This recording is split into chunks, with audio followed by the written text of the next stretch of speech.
Bonjour, nous allons étudier aujourd'hui plusieurs notions importantes et commencer par la notion de ventilation. Dans un magasin, dans un salon de toilettage, il est évident que l'air est facilement vicié et qu'il importe de savoir le renouveler pour proposer à soi-même et à la clientèle un air agréable. Il existe différents types de ventilation et la première d'entre elles est ce qu'on appelle la ventilation naturelle. La ventilation naturelle, c'est l'air du dehors qui vient ventiler l'air du local. Elle fonctionne grâce à deux phénomènes physiques. Il peut y avoir la convection, c'est-à-dire que l'air plus chaud des pièces monte et crée une dépression qui amène de l'air froid et donc de l'air neuf. La deuxième méthode, c'est le courant d'air. Le vent, c'est une différence de pression qui, lorsqu'il souffle sur des ouvertures de la maison, par exemple des fenêtres ouvertes, permet une circulation de l'air à l'intérieur de celle-ci. La ventilation naturelle ne présente pas beaucoup d'avantages par rapport à ce que nous allons voir maintenant, c'est-à-dire ce qu'on appelle les VMC, sinon que, ma foi, c'est gratuit et qu'il n'y a pas d'encombrement à prévoir pour des locaux. Par exemple, ici, vous avez un local très intelligemment construit pour avoir un système de ventilation naturel. Vous avez des bureaux de chaque côté et au milieu une espèce de conduit vide. Eh bien, les bureaux vont envoyer vers ce conduit vide leur air trop chaud. Cet air chaud, comme il est chaud, va vouloir monter. Comme il va monter, l'air du bureau va se vider, ce qui va créer une dépression et donner envie à de l'air neuf de rentrer par les fenêtres. C'est ce qu'on appelle la ventilation naturelle. L'autre solution, c'est encore une fenêtre qui s'ouvrirait avec un courant d'air parce qu'il y aurait du vent par exemple. C'est un système qui n'est pas fiable lorsqu'on a affaire à un magasin ou un salon de toilettage car ce courant d'air ne sera jamais suffisant pour réellement renouveler l'air. On est donc appelé à passer à ce qu'on appelle la ventilation VMC, c'est-à-dire ventilation mécanique contrôlée. VMC, ventilation mécanique contrôlée. Il existe deux systèmes de ventilation mécanique contrôlée, ce qu'on appelle la ventilation simple flux et la ventilation double flux. Dans la ventilation simple flux, il y a un seul générateur d'air. C'est un extracteur d'air, c'est une espèce de ventilateur qui tire l'air pour le sortir du local. On parle alors de ventilation mécanique contrôlée simple flux. C'est un système simple, efficace, qui ne demande pas énormément d'entretien, qui consomme peu d'énergie. La VMC simple flux a un bel avenir devant elle. C'est d'ailleurs ce type de VMC qui est choisi pour les maisons neuves au détriment de la VMC double flux. Une VMC simple flux comprend donc un extracteur situé généralement dans le grenier quand il s'agit d'une maison ou au-dessus du local quand il s'agit d'un magasin et qui aspire l'air dans l'ensemble du local ou des pièces, et l'extracteur crée une dépression dans la maison qui oblige l'extérieur à s'infiltrer dans la maison grâce aux bouches d'air qui sont situées en général au-dessus des fenêtres. La VMC simple flux peut être autoréglable ou hygroréglable. Voici un exemple de VMC simple flux. Vous voyez ici l'appareil, qui est un extracteur, qui envoie l'air vers l'extérieur. Et puis, des bouches viennent chercher l'air dans les WC, dans la salle de bain, dans la cuisine. Donc, cet air est extrait, est aspiré, cela crée dans l'ensemble de l'appartement une dépression, et cette dépression fait rentrer de l'air naturellement par les fenêtres partout dans les locaux. Voilà une façon de réalimenter l'air dans un local, dans un appartement. Plus sophistiqué, la VMC double flux. Dans la VMC double flux, vous n'avez pas besoin de créer des entrées d'air au-dessus des fenêtres, tout simplement parce que le double flux va lui-même chercher l'air à l'extérieur, c'est-à-dire qu'on a en fait deux appareils, comme tout à l'heure un extracteur qui va chasser l'air vers l'extérieur, mais vous avez un appareil qui vient récupérer de l'air d'extérieur et le souffler à l'intérieur. Double flux, il y a donc deux appareils, un appareil pour sortir l'air vers l'extérieur et un appareil pour rentrer l'air vers l'intérieur. C'est ça le double flux. Alors, vous comprenez bien que si vous prenez l'air de l'extérieur pour le mettre à l'intérieur, et si on est en hiver, on va avoir une énorme déperdition de chaleur. Donc ce n'est pas ce qu'on fait. En général, le double flux, l'air de l'extérieur vient rentrer dans un échangeur, c'est-à-dire une espèce de pièce dans laquelle il y a l'air vicié qui va sortir, mais qui est chaud.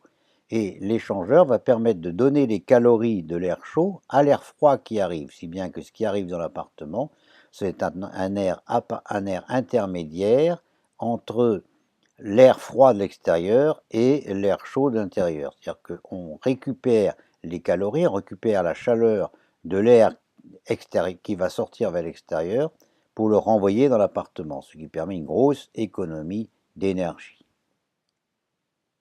Donc, au centre de la VMC double flux, vous avez cet échangeur thermique où les deux flux d'air vont se croiser. Le flux va ainsi récupérer l'énergie des calories présentes dans l'air vicié pour les diffuser dans l'air neuf filtré. Et donc, en hiver, on peut ainsi faire jusqu'à 20% d'économie de chauffage tout en ayant de l'air frais dans la maison. Quelques notions d'électricité maintenant. Un courant électrique, c'est un déplacement d'électrons, c'est-à-dire des particules chargées négativement. Et lorsqu'on mesure des notions de courant électrique, eh bien, on mesure en fait des notions liées à ces électrons.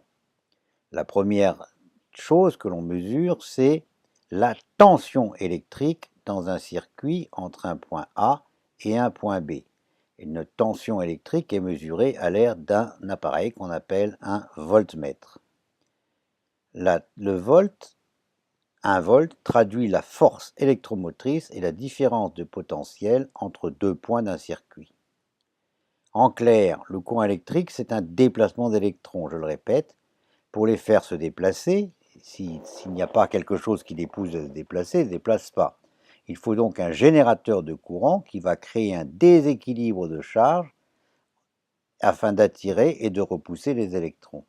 Ce déséquilibre est appelé tension électrique. Et il est mesuré en volts. Voyons maintenant ce que c'est que l'ampère. L'ampère, c'est l'intensité électrique.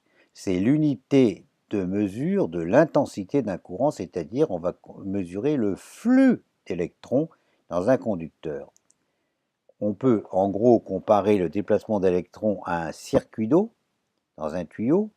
L'intensité exprimée en ampères, c'est le débit d'eau, la quantité d'eau qui circule dans un circuit, donc ici la quantité d'électrons qui se baladent dans les conducteurs. Par exemple, sur un tableau électrique, dans l'installation de la maison, vous regarderez, vous verrez qu'il y a des fusibles et des disjoncteurs sur lesquels sont indiquées des intensités, par exemple 10, 20 ou 32 ampères. Eh bien, si la puissance électrique demandée est supérieure au flux d'électrons disponibles, l'installation va disjoncter. Qu'est-ce que maintenant le watt? Le watt, c'est l'unité de mesure de la puissance électrique. C'est-à-dire c'est la quantité d'énergie pendant un temps donné, en général 1 seconde.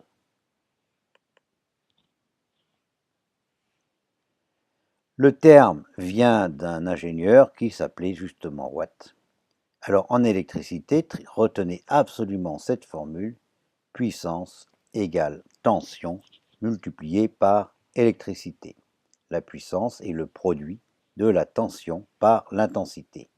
Si vous retenez toujours l'image du tuyau d'eau, la puissance électrique serait l'équivalent à la pression dans le tuyau quand le robinet est fermé, multiplié par le débit quand le robinet est ouvert. Retenez que le kilowatt, soit 1000 watts, est généralement utilisé pour décrire la puissance des moteurs, des électriques ou thermiques. On va vous dire qu'un séchoir a 1800 watts, 2000 watts.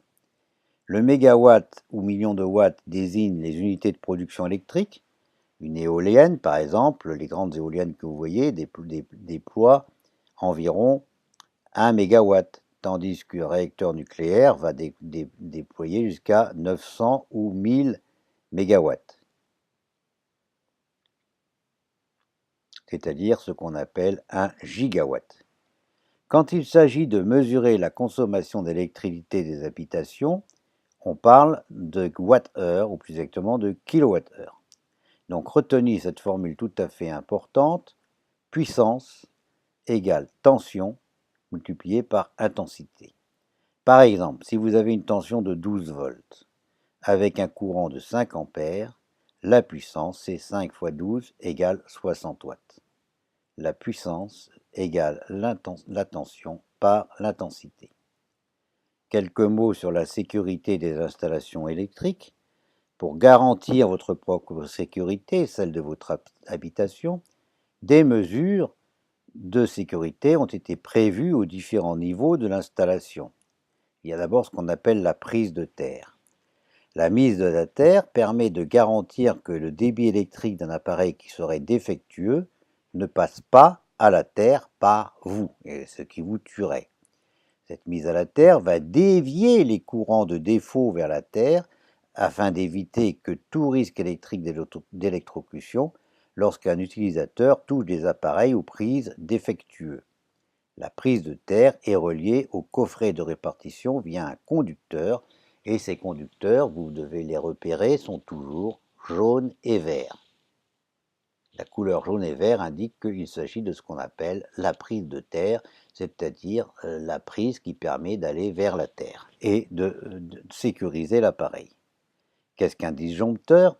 Eh bien, chaque circuit est toujours muni d'une protection propre sous la forme d'un fusible, également appelé plomb, et de préférence d'un disjoncteur modulaire ou interrupteur automatique. Tous deux interrompent le circuit lorsqu'il y a surcharge ou court-circuit.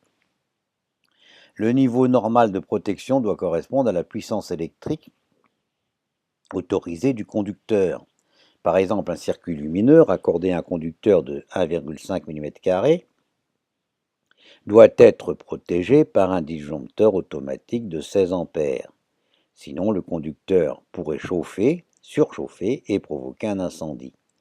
Pour l'éclairage, on utilise généralement des conducteurs de 1,5 mm² pour les prises ordinaires et 2,5 mm² pour les plaques de cuisson et du 4 mm² dans un circuit triphasé ou du 6 mm² pour un circuit monophasé.